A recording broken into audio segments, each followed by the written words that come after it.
Tuhan bersamamu.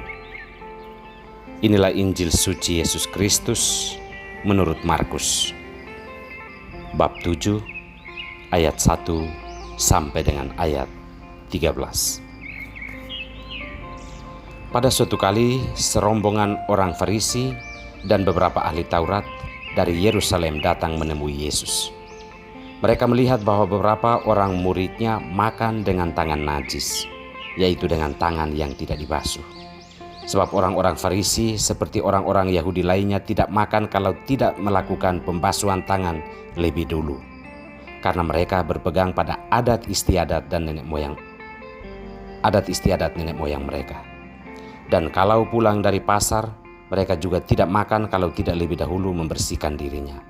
Banyak warisan lain lagi yang mereka pegang, umpamanya hal mencuci cawan, kendi dan perkakas-perkakas tembaga. Karena itu orang-orang Farisi dan ahli-ahli Taurat itu bertanya kepadanya, "Mengapa murid-muridmu tidak hidup menurut adat istiadat nenek moyang kita, tetapi makan dengan tangan najis?"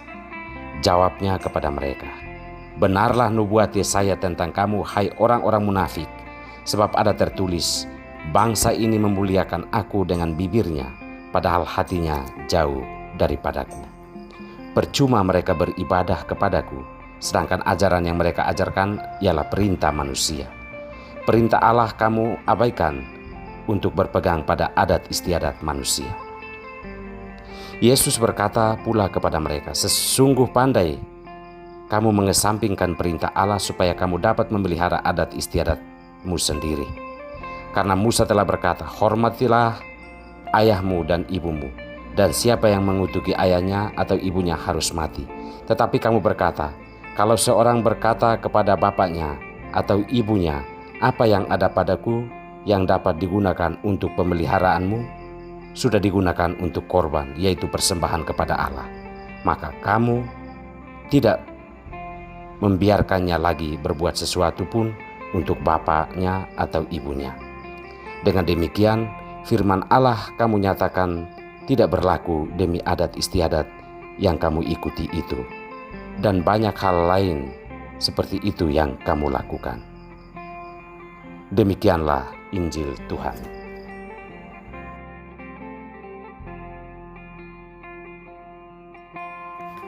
Panggilan memelihara kehidupan. Inilah sampan bersama saya, Pater Domigesi SVD. Saudara-saudariku terkasih, ada banyak yang membutuhkan pemeliharaan di dunia ini. Namun pemeliharaan yang sesungguhnya adalah memelihara kehidupan. Mengapa demikian? Karena Allah menciptakan kehidupan, dan besar harapannya adalah hidup yang telah Ia ciptakan itu terpelihara oleh manusia, kita semua sebagai mahkota dari seluruh yang hidup yang pernah diciptakan Allah. Sadarkah kita akan tanggung jawab sebagai pemelihara kehidupan?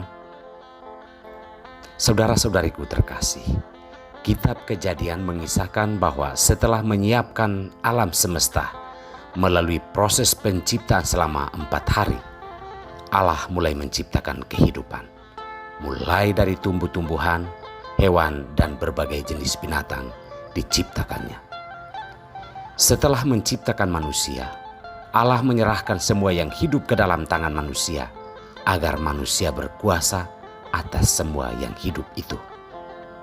Berkuasa dalam hal ini tidak berarti bahwa manusia sesuka hatinya bisa menghilangkan kehidupan yang telah diciptakan Allah di dalam semua yang hidup, tetapi supaya manusia memelihara kehidupan itu.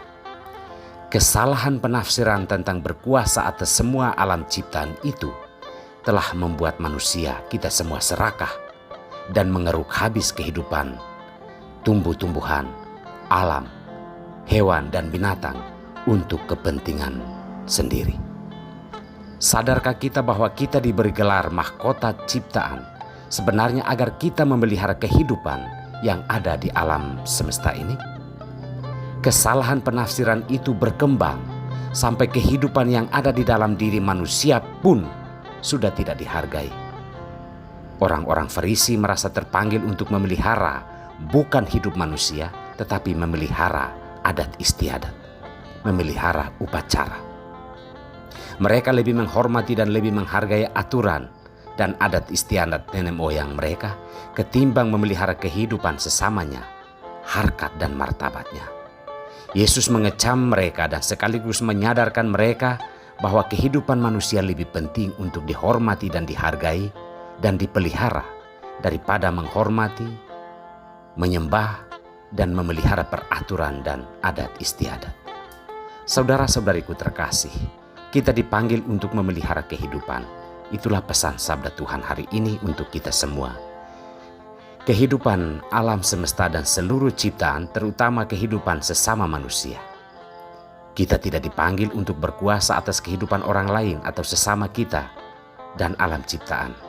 Masing-masing kita perlu merasa diri bertanggung jawab sebagai pemelihara kehidupan. Dalam berbagai cara yang sederhana dan praktis, marilah kita memelihara kehidupan, bukan merusak dan mengeksploitasi kehidupan itu. Karena Allah menciptakan kehidupan, maka kita patut memeliharanya. Tuhan memberkati kita semua.